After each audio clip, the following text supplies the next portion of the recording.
And welcome back to the Into the Bengal-Verse podcast. I am your host, Mario Malave, giving you an in-depth look of your Cincinnati Bengals. If you are new here, please be sure to leave a like, subscribe, comment, hit that notification bell so you can stay up to date on all your Bengals news. Now, I'm fired up for two different reasons. It's Steelers week for one, and two, I was in the middle of recording and got interrupted. But it's okay. It's okay. I'm fired up. I'm hyped. I needed this energy. Gotta wake up. It's Steelers week going against the big bad bullies. So there's many different keys to this game. I'm recording this on a Saturday. We found out that there are injuries. The Steelers are plagued with injuries right now, more so than us. And you know what? I want to have sympathy, but I can't. We haven't won in Heinz Field since 2015. Every year we play in there, we just get absolutely dogged. And hopefully this is the year where we turn things around. Mike Hilton, free agent that we picked up from Pittsburgh, he has truly changed the culture in this locker room, and I am all a part of it. He supposedly is giving a speech to this team, how to have swagger, how to beat the Steelers, giving Burrow advice on all the tips and tricks as to, how to neutralize this defense and beat this defense. I'm very excited for this game. Very, very excited. If we can get a win on the road, going against Pittsburgh, Zach Taylor's 115-1 on the road. If we can get a win on the road against Pittsburgh, that would be huge. Going into Thursday Night Football, where we're going to be having the Bengals Ring of Honor ceremony for Anthony Munoz and Ken Anderson. That is going to be awesome. And I believe they're going to be having Paul Brown etched in there as well, and Ken Riley. And then Ken Riley's son should be the one on his father's behalf receiving this prestigious award. Good for them. Good for the four of those people. All of them have left a mark on this franchise, and that's just awesome to see. But like I said, going from Pittsburgh to home, we're going to play the Jaguars and looking to win that game, and then you have the Lions after. This should be the easiest part of your schedule. And the Bengals have caught a huge break because T.J. Watt and Alex Highsmith are out. And Highsmith's a good player. T.J. Watt is a great player. Arguably, he's always going to be in the Defensive Player of the Year conversation. We practically have prime J.J. Watt in a different body in our division now. And we never even liked J.J. Watt to begin with, given our beef with the Texans whenever we play them, especially in the playoffs for some reason. But going into this game, I've been thinking, and I think that our defense versus their offense is better for us than their offense, or our offense against their defense. And let me tell you why. Their offensive line is ranked in the very, very bottom of the league in terms of run blocking, pass blocking. Ben has looked old. Tom Brady's an outlier. Not every quarterback is going to be able to play that well at that age. There's only one Tom Brady. I don't know if there'll be another quarterback to play as well as this in their 40s or even play in their 40s. I mean, who knows? And I just think that Ben looks old. And their run game's not there. And they're pretty much left off where they were last year as of right now. And the fact that they're having these conversations and these talks in week 2, it's not looking good for Pittsburgh. And you know what? We can't have sympathy for them. We can't. Because I'm sure that if we were the ones to come up with excuses, they wouldn't care. So you know what? If they have excuses saying, oh, injuries, this and that, Ben, this and that, I don't care. I just want to win. I want to talk my shit. Excuse my language, but I want to talk my shit. I want to beat these guys and move on. See ya down the, see ya week whatever. I don't know when we play them again. I'm worried about this week. Want to know this week. That's the goal. Now, in terms of the offense, Xavier Su'a-Filo, he's banged up. He's not going to be playing. And this is going to be Jackson Carman's debut in Heinz Field on the road. And he grew up a Bengals fan, so he knows all about this rivalry. So I hope he's just as amped up as everybody else.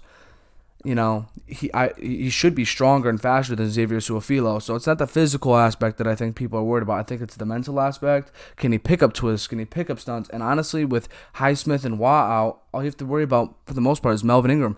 And Stephon Tuitt's not playing either. He's on the injury report as well with a knee, but this did happen. He lost a family member this year, and supposedly he's been grieving. and just still trying to get over that, which is unfortunate, but he's not going to be playing either. And then Tyson Wallow, he's been very solid since his return to Pittsburgh from the Jaguars, and he's been balling too, but he fractured his ankle, so he won't be playing either. So their best playmakers pretty much up front aren't going to be there. What better time to be playing Pittsburgh when some of their best players are hurt? Devin Bush is questionable. He's banged up with a groin, and then so is Joe Hayden. Even if they do play, they're still banged up, so try and take advantage of that. Get these guys to run. Get these guys moving. And that starts with the run game. We got to get this run game going, especially against this depleted front that they have right now. Mixon usually does good against the Steelers in the run game, so hopefully we continue that. Burrow never got a chance to play or beat Pittsburgh he got a chance to play them. He looked bad. It was one of the more, worst games that he had so far in his career. And it was usually against, other than the Browns, which when he got his revenge game, so he did good both games, but when he got his revenge game, it's Cleveland. We had them beat, and then everyone knows the rest. Everyone knows the history of what happened when we had that drive. But Burrow never got a second game against Baltimore or Pittsburgh, so we'll see if he can make them pay, if he truly understands their film, has an idea of what to do, what to look for. And if you ask me, that starts with he's got to start scrambling again. He's got to start moving out the pocket. He's got to start running around. Because to be honest, this is huge now that TJ Watt's not playing. It's not like he's just a sitting duck where they can bully our offensive line and just sack him while he's got to start moving again. And he said he's making progress. He said he's starting to get confident again. And I just think that if Burrow can start rolling out the pocket, move around, scramble, he can make this defense pay, because that's what went into him being a number 1 overall pick. He was a great improviser, great scrambler. Burrow has some wheels. Don't sleep on his wheels. Not saying he's as fast as Lamar Jackson, but he's got a good amount of speed. He can run and he can move, and that's what makes him Joe Burrow, being able to improvise like that. So hopefully he makes this defense pay and has a great bounce back week, because knowing Joe, he's very determined, he's very confident, and especially after playing bad like he did against the Bears, I'm sure that he's pissed off and wants to beat the Steelers more than anybody else. So look for Joe Burrow to start moving around, to bounce back. Look for Jackson Carman to have a good game. Hopefully he doesn't make any mental or physical mistakes. Hopefully this offensive line as a whole can pick up the blitz, can pick up the stunts. Hopefully Mixon is able to also be a better pass protector. Hopefully we start using him more in the run, in the pass game, in terms of lining him out there and just going to get a ball, honestly. Now, T. Higgins is questionable, or he's doubtful, Supposedly he's going to be a game-time decision. Trey Waynes was going to be a game-time decision, but on Saturday they just said, nah, he's not going to play. I think they just don't want to risk it, and then he'll just play Thursday and on. It's smart. Everyone's saying, oh, why didn't you put him on IR? It's still 3 weeks regardless, so it's not as big of a deal. And then, unless he doesn't play Thursday, then that's when we have a problem. And, that contract is starting to look worse and worse the longer he hasn't played, because he hasn't played in 16 games last year, and this is going to be 3 this year. So 19 games, you're paying the man. He's one of the highest paid players on the team, and he hasn't played 19 games or possible games for you. So he's got to get out there. He's got to start playing at some point. Our defense, I think this is a game where Trey Hendrickson's going to get a chance to eat against this line. I think DJ Reader's going to be able to stop the run very well against Najee and hopefully bully these guards, and maybe he can get another sack just like he did against Dalton. I love that shovel celebration that he has. It gets me hyped every time. Larry Ogunjobi. Larry has 3 tackles for a loss in the year. One of the better defensive players in terms of tackles for a loss. He's up there with them in terms of that stat. BJ Hill and Josh Tupou, look for them to keep balling in the rotational end of things, because all three, so you have Reader, I don't believe Larry's in this for some reason. I think PFF's kind of sliding him. You have Reader, BJ Hill, and Josh Tupou, all ranked in the top 15 according to PFF in terms of the tackle grades, which is absolutely tremendous. That is just amazing. I think this is a game where Sam Hubbard gets a chance to eat. He's obviously a really good run defender. We're paying him. Hopefully he gets a sack or 2, and we're able to ball against this offense. Look for Logan Wilson. He didn't get to play last year in the Monday night game against Pittsburgh. Look for him to carry that momentum forward this week. Hopefully Akeem Davis-Gaither plays more. I hope Jermaine Pratt balls out too regardless, but I want to see more Akeem Davis-Gaither. PFF is saying he's been doing well. Every time we see him for his limited amount of snaps, he looks fast. He looks like he's doing well. look for him to keep doing his thing.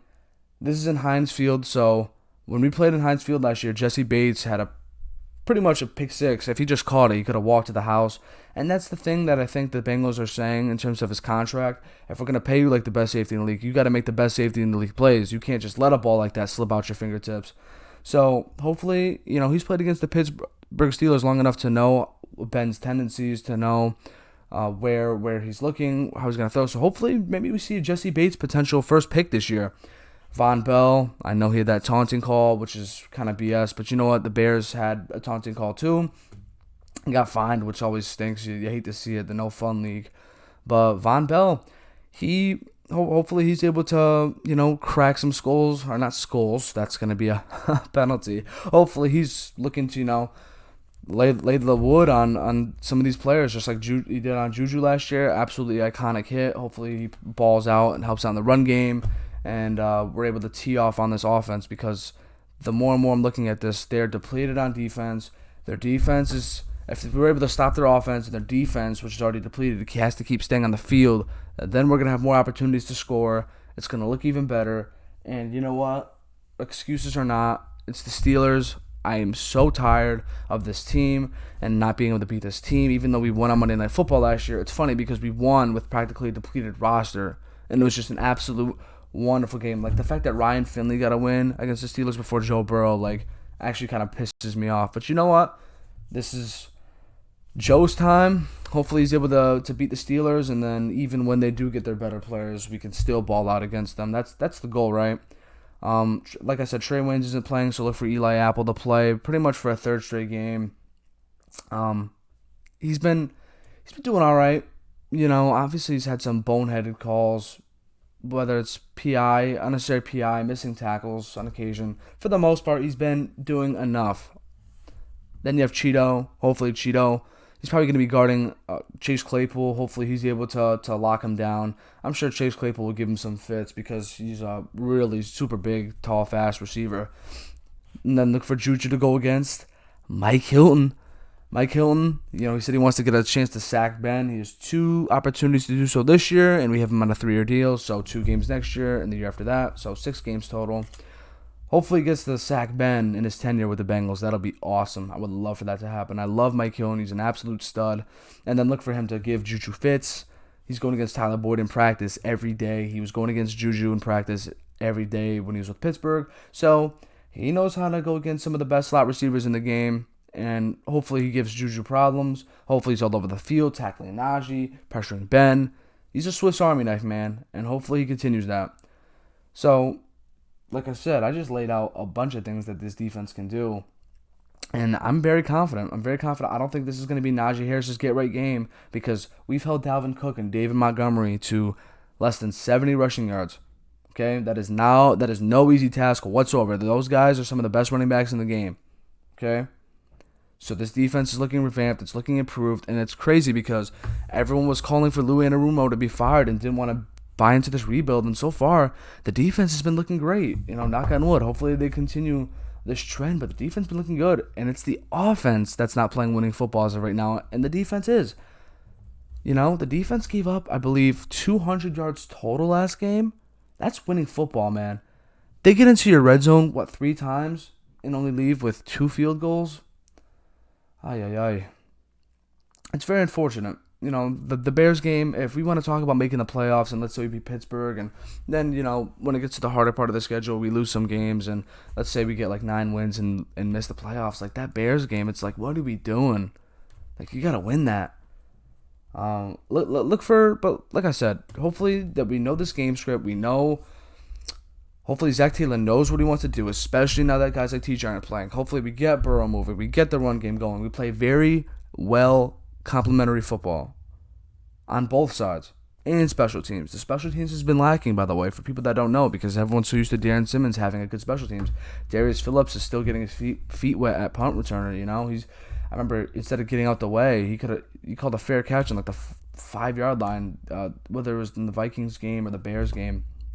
He's got to start figuring it out on that end. Brandon Wilson, he fumbled a kickoff return against the Bears and put our team in bad field position. And Brandon Wilson's one of the better kickoff returners in the league. So we got to figure it out in special teams. And we struggled in special teams against Pittsburgh last year. So I don't want to see that again. We got to figure it out in special teams. We got to play complementary football in all three phases. And that's going to lead us to getting a win. And listen, this is coming from a diehard Bengals fan. I understand it's Pittsburgh. And you know what? We say we're going to beat them every year, but you never know until you truly see it. And we've only seen it once in about 5 years. So I'm cautiously optimistic. And hopefully we win. I hope we win. And then we get to play and see us go against Lawrence. And Lawrence has been struggling. So hopefully we get to tee off against Lawrence on Thursday Night Football. I'm very excited for tomorrow, man. Steelers week, I always get a bad feeling. I hate going against those black and yellow jerseys, and cause there's just so much PTSD thinking about whether it's AB or Le'Veon Bell stiff-arming and bouncing Drake Patrick off the ground, whether it's Big Ben shaking off Geno Atkins and throwing a touchdown, whatever it may be. Their kicker, Mason Crosby, I believe that's his name, he hasn't missed a field goal ever against Cincinnati. Like, God, things like that. It's just like, come on. Can we get a break?